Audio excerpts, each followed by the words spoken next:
Welcome to ಮನೆ ಊಟ cooking channel. ಇವತ್ತು ನಾವು ಈ ಹಬ್ಬಗಳಿಗೆ ಒಂದು ಸ್ವೀಟ್ ರೆಸಿಪೀಸ್ ಮಾಡಲೇಬೇಕಲ್ವಾ. ಈ ಥರ ಒಂದು ಈಸಿಯಾದ ಸ್ವೀಟ್ ರೆಸಿಪಿ ಬೇಸನ್ ಲಾಡು ಮನೆಯಲ್ಲೇ ಈಸಿಯಾಗಿ ಮಾಡಿಡೋದು ಹೇಗೆ ಎಂದು ನೋಡೋಣ ಬನ್ನಿ. ಮೊದಲು ಒಂದು ಪ್ಯಾನ್ಗೆ ಒಂದು 4 ಟೀ ಸ್ಪೂನ್ ಆಗುವಷ್ಟು ತುಪ್ಪವನ್ನು ಹಾಕಿಕೊಳ್ಳಿ. ನಾವು ಒಂದು ಚಿಕ್ಕ ಕಪ್ಪಾಗುವಷ್ಟು ಮಾಡ್ತಾಯಿದ್ದೀವಿ ಬೇಸನ್ ಲಾಡು. ನೀವು ಇದನ್ನು ಜಾಸ್ತಿ ಮಾಡ್ತಾಯಿದ್ದೀರಾ ಕ್ವಾಂಟಿಟಿ ಅಂದರೆ ಡಬ್ಬಲ್ ಆಗಿನೂ ಹಾಕ್ಕೊಳ್ಬೋದು. ತುಂಬಾ ಟೇಸ್ಟಿಯಾಗಿತ್ತು. ಸೇಮ್ ಟು ಸೇಮ್ ಅಂಗಡೀಲಿ ಸಿಗುವ ಬೇಸನ್ ಲಾಡು ಥರನೇ ಇತ್ತು. ನೀವು ಈ ಥರ ಹಬ್ಬಗಳಿಗೆ ಮಾಡ್ತೀರಾ ಅನ್ನೋವಾಗ ಹಬ್ಬಗಳಿಗೆ ಮಾಡ್ತೀವಲ್ವಾ, ಈ ಥರ ಬೇಸನ್ ಲಾಡನ್ನ ಮಾಡಿ ಇಡ್ಬೋದು. ತುಂಬಾ ಈಸಿನೂ ಸಹ. ಮಾಡೋದು ಹೇಗೆ ಎಂದು ನೋಡೋಣ ಬನ್ನಿ. ತುಪ್ಪ ಎಲ್ಲ ಹಾಕಿದ ನಂತರ ತುಪ್ಪ ಚೆನ್ನಾಗಿ ಕರಗಬೇಕು. ಅದೆಲ್ಲ ತುಪ್ಪ ಚೆನ್ನಾಗಿ ಕರಗಿದ ನಂತರನೇ ನಾವು ಕಡಲೆ ಹಿಟ್ಟು 1 ಕಪ್ ಆಗುವಷ್ಟು ಕಡಲೆ ಹಿಟ್ಟನ್ನ ಹಾಕ್ಕೊಳ್ತಾ ಇದ್ದೀವಿ. ನೋಡಿ, ನಾವು ಈ ಕಪ್ಪಲ್ಲಿ ಕಡಲೆ ಹಿಟ್ಟನ್ನ ಹಾಕ್ಕೊಳ್ತಾ ಇದ್ದೀವಿ. ನೋಡಿ, ಹಾಕಿಬಿಟ್ಟು ಚೆನ್ನಾಗಿ ತುಪ್ಪದಲ್ಲಿ ಇದನ್ನು ಲೋ ಫ್ಲೇಮಲ್ಲೇ ಮಾಡಬೇಕು. ಒಂದು 5ರಿಂದ 10 ನಿಮಿಷ ಹಿಡಿಯುತ್ತೆ ಅಷ್ಟೇ ಇದು ಸ್ವೀಟು. ಈ ಸ್ವೀಟ್ ಮಾಡೋದು ತುಂಬಾ ಸುಲಭ. ನೋಡಿ, ಈ ಥರ ಚೆನ್ನಾಗಿ ಕಲಿಸ್ತಾನೇ ಇರಬೇಕು. ಎಕ್ಸ್ಟ್ರಾ ತುಪ್ಪ ಏನು ಅವಶ್ಯಕತೆ ಇಲ್ಲ. 4 ಸ್ಪೂನ್ ತುಪ್ಪನೇ ಸಾಕಾಗತ್ತೆ. ನೋಡಿ, ಈ ಥರ ಕಲಿಸ್ತಾನೇ ಇರಬೇಕು. ನಿಮಗೆ ಬೇಕು ಅಂದರೆ ಒಂದು 5 ಸ್ಪೂನ್ ತುಪ್ಪ ಹಾಕ್ಕೊಳ್ಳಿ ಸಾಕು. ಅದಕ್ಕೂ ಮೇಲೆ ಎಕ್ಸ್ಟ್ರಾ ತುಪ್ಪ ಬೇಕಾಗೇ ಇಲ್ಲ. ಇದಕ್ಕೆ ಡ್ರೈ ಫ್ರೂಟ್ಸ್ ಬೇಕು ಅಂದರೆ ನೀವು ಬಾದಾಮಿ, ಗೋಡಂಬಿ, ದ್ರಾಕ್ಷಿನ ಇದರಲ್ಲೇ ಹಾಕ್ಕೊಂಡು ಫ್ರೈ ಮಾಡ್ಕೊಳ್ಬಹುದು. ನಾವು ಲಾಸ್ಟ್ಗೆ ಕೊನೆವರೆಗೂ ನೋಡಿ, ಈ ಸ್ವೀಟು ತುಂಬಾ ಈಸಿನೂ ಸಹ. ಕೊನೆವರೆಗೂ ನೋಡಿದ್ರೇ ನಿಮಗೆ ಹೇಗೆ ಪ್ರೊಸೀಜರ್ ಅಂತ ಅರ್ಥ ಆಗೋದು. ಮಧ್ಯೆ ನೀವೇನಾದರೂ ಸ್ಕಿಪ್ ಮಾಡಿ ನೋಡ್ದ ಅಂದರೆ ಒಂದು ಚೂರು ಅರ್ಥ ಆಗಲ್ಲ.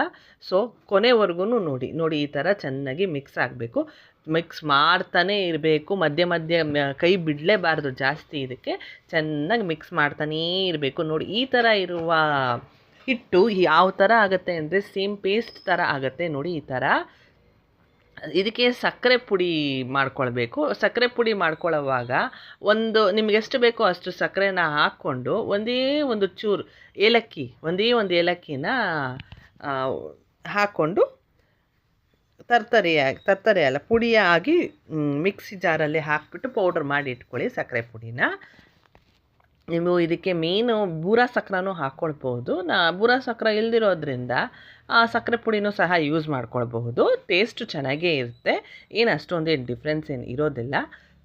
ಬೂರಾ ಸಕ್ಕರೆ ಇತ್ತು ಅಂದರೆ ನೀವು ಬೂರಾ ಸಕ್ಕರೆ ಹಾಕ್ಕೊಳ್ಬೋದು. ನೋಡಿ, ಈ ಥರ ಮಿಕ್ಸ್ ಮಾಡಿ ಮಾಡಿ ಮಾಡಿ ಮಾಡಿ ಮಾಡಿ ಇಡಬೇಕು. ನೋಡಿ, ಈ ಥರ ಮಾಡ್ಕೊಳ್ಳಿ. ಈ ಥರ ಪ್ರೆಸ್ ಮಾಡಿ ಮಾಡ್ಕೊಳ್ಳಿ. ಒಂದು 5ರಿಂದ 10 ನಿಮಿಷ ಹಿಡಿಯುತ್ತೆ ಅಷ್ಟೇ ನೀವು ಈ ಥರ ಮಾಡೋದಕ್ಕೆ.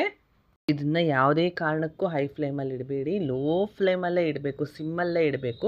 ನೋಡಿ, ಈ ಥರ ಚೆನ್ನಾಗಿ ತುಪ್ಪ ಸ್ವಲ್ಪ ಬಿಟ್ಕೊಂಡು ಬರುತ್ತೆ. ನೋಡಿ, ಈ ಥರ ಮಿಕ್ಸ್ ಮಾಡ್ತಾ ತುಪ್ಪ ಬರುತ್ತೆ.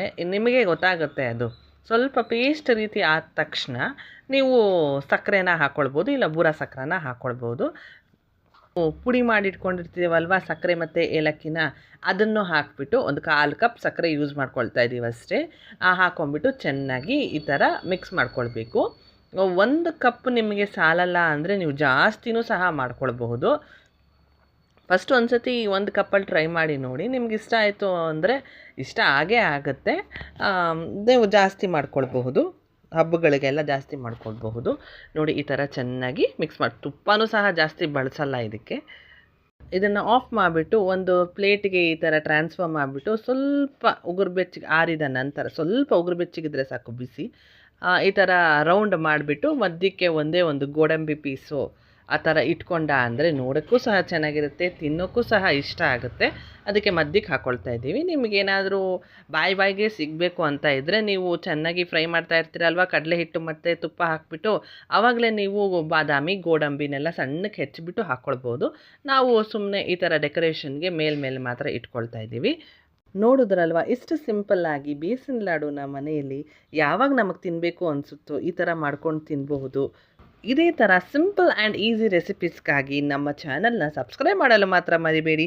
ಹಾಗೆ ಲೈಕ್, ಶೇರ್, ಕಮೆಂಟ್ ಮಾಡಲು ಮರಿಬೇಡಿ. Thank you for watching.